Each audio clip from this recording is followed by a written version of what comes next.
There's a huge misconception that traveling to Europe is too expensive, but we just completed a 5-country Europe trip with our 4 kids and did it for way cheaper than you might think. As a family of 6, we've been to more than 22 countries over the past year, so we've learned a ton about how to travel efficiently and affordably. In this video, we're going to share exactly how we were able to visit these 5 countries across Europe, and we'll share exactly what we did and how much we spent to be able to make the most out of each of these amazing destinations. As seasoned travelers, we've come up with a system that helps us get the most out of our experiences and out of our budget, no matter where in the world we are. So here's a quick overview of some of the key factors that we found to be incredibly helpful when trying to travel on a budget. Number 1, dates and location flexibility.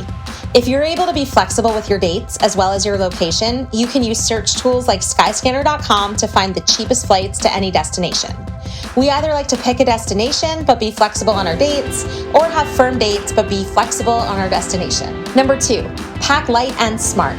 Not only do you want to avoid paying extra for heavy bags or extra bags, it's easier to get around once you get to where you're going if you have less stuff. For example, you can take public transportation much easier if you just have 1 suitcase or 1 backpack, versus having so much stuff and having to find a big taxi to take it all. Number 3, get creative with food. When you're traveling, especially on a budget, you need to get creative. We try to stay at Airbnbs so we can make our own food, or hotels that include breakfast. We usually go to a grocery store and buy bread and tuna or peanut butter and jelly or chocolate spread, and we'll make sandwiches for the kids all day long. We also love to eat street food for dinner, and we'll find less expensive, healthy fast food places. We always bring our own water bottles and find places to fill up for free. And if you're out of somewhere to fill up for free, look for a hotel or for a restaurant. Number 4, we don't care so much about our lodging as long as it's clean and it's in a good location, and we opt for free outdoor activities like hikes, markets, and parks. Number 5, we're flexible with our plans. We often plan things the day of or a day before after speaking with people and getting suggestions, and while this could create stress and tension, it actually helps us to save money because we're able to find the best and most affordable and sometimes free adventures. Number 6, it's a bonus. We stretch the ages of our kids. Currently, our kids are 5, 5, 7, and 7, but depending on where we are, they could be 3 and 5, or sometimes we sneak them in all together. Now, with all these in mind, we're going to show you how we implemented these across our entire trip and how they can help you do the same. We spent the first 3 days in Istanbul at the coolest little Airbnb, and we spent time at the Grand Bazaar, as you saw in our previous video. The city started to get a little pricey, so we rented a car on a budget. It was actually manual, and we don't really know how to drive manual. And we did a road trip to a lesser visited place called Çanakkale, and we spent a few days in Izmir at a really amazing and affordable Airbnb that we found that day. We cooked our meals there, and we shopped at local markets, and we also found a guy on the internet to take us around for free. We read about him on a blog, and he was amazing. He got a nice tip, but he didn't charge anything. It's a great way to see a city. A unique tip, Turkey has some of the friendliest people in the world. Be friendly and outgoing and smile, and believe it or not, people in Turkey just kept giving us free things, even when we just kept saying no. We were in Turkey for 10 days, so our Airbnb in Istanbul for 3 nights was $85 a night. We had a hotel in Çanakkale that was $60 a night. Our Airbnb in Izmir was 6 nights. It was $75 a night. So total hotel was $765. We spent about $50 a day on food. That's for 6 people. Our car was $500 for the week. We had another $500 in activities, bringing us to a total of $2,265 for our 10 days in Turkey. Recommendation, see Istanbul and then get out of the big city and do a road trip around Turkey. Also, I didn't tell you, our flight from Sri Lanka was our costliest flight. It was from Sri Lanka to Istanbul, $1,000. But we found a really cheap flight on Skyscanner with tax from Izmir to Athens was $600.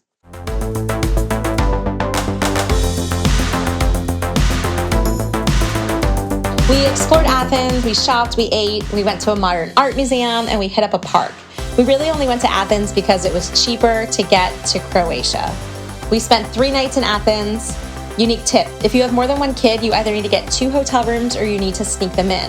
We learned the hard way. Athens is the most strict out of any country we've been to with the number of people in the hotel. Cost estimates: our hotel was free. We used points, but we got caught having 4 kids in the room, and we had to pay $200 for a second room for one of the nights. For food, we spent about $200 over the 3 days, and that gets us to a grand total of $500 for 3 days in Athens. Our flight from Athens to Croatia for 6 people with tax was $722.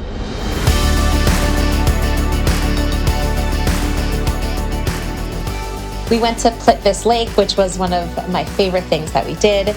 We spent a few days in the city of Split, and we hit up the island of Vis. Fun fact, the island of Vis is where they filmed Mamma Mia 2. We stayed in Croatia for 8 days. Unique tip: hit up the islands and try to go for some of the less popular ones. Vis was a fantastic choice. Our hotel in Zagreb was free. We used points. Our Airbnb in Plitvice Lake for one night was $80. Our Airbnb in Split was $95. And our Airbnb in Vis was $107 for 3 nights, which brings us to a total for 8 nights of accommodations in Croatia for $701. We rented a car for 8 days. We actually rented 2 small cars because one big car was so expensive. So the total for the 2 small cars was $320. We spent $50 a day on food. We spent $51 on entrance fee to the park. We splurged and spent $200 horseback riding. Our car ferries were $45. And we spent about $200 other dollars, bringing us to a total of $1,917. Our flight from Split to the Netherlands for 6 people was $745. Recommendation: rent a car. If you have a big family, just rent 2 cars. Getting one for more than 5 people is extremely expensive, so just rent 2.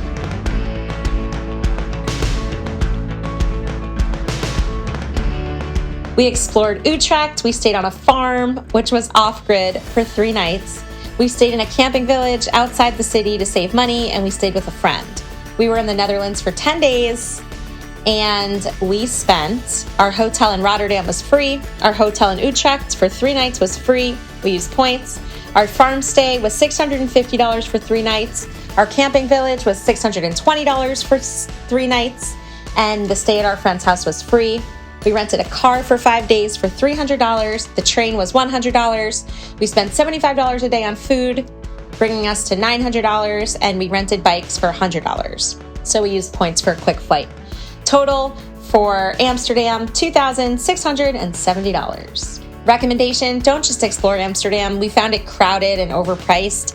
We loved heading to other cities such as Utrecht or the countryside. It's absolutely lovely.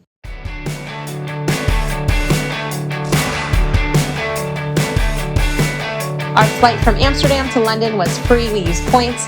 We were supposed to take the train, but being last-minute planners, it was around $300 a person. Then we ended our trip in London. We did the Changing of the Guards tour, which we got on Get Your Guide. We went to Borough Market. We went to Hyde Park. We went to Hampstead outside the city, and we took a little stroll down Abbey Road. Unique tip: stay near public transportation and find all the amazing free activities like parks and markets. We were in London for 3 nights. Hotel, free, and we stayed at one of the nicest hotels in London. Food, we mostly ate at the lounge, but we spent about $200 over the 3 days on food. The train, the bus, and taxis was $100, and the Get Your Guide walking tour was $100. We spent $400 for 3 days in London, and our flight from London to Boston was free. We used points. Here's the grand total. For 34 days, we spent $7,974. That's 6 people, so that comes out to $1,329 a person. We spent $3,067 on flights. That comes out to $511 a person for 6 flights. Grand total, 34 days, 6 people, $11,041. That's $1,840 a person, or $54 per person per day. I'd say that's pretty good. So as you can see, throughout all of our travels, we take every opportunity we can to save money, and we use points as often as we possibly can. It saves us a ton of money. If you want us to make a full video breaking down all of the ways we earn points and then how we use them, let us know in the comments down below. Overall, we are so happy with everything that we were able to do on this trip, and we were shocked by how, with proper planning and goals and being able to save some credit card points, we were able to do this trip so affordably. It was definitely more expensive than places like Vietnam, Sri Lanka, and Thailand, but we've been wanting to explore Europe more as we tend to mostly stay in Southeast Asia, and we wanted to switch it up a bit and hit some of the places on our bucket list. We know that traveling can seem out of reach to so many people, but we've found it to be so rewarding in so many ways. Adam and I have always loved traveling, and that's why it became a priority for us to share these experiences with our kids while we can. They grow up so fast, and we're so grateful that we will always be able to have these memories with our kids, and we hope that this video provided some helpful tips and helped to inspire to take advantage of your time while you have it and encourage you to get out there for your next adventure. Until next time, happy adventuring.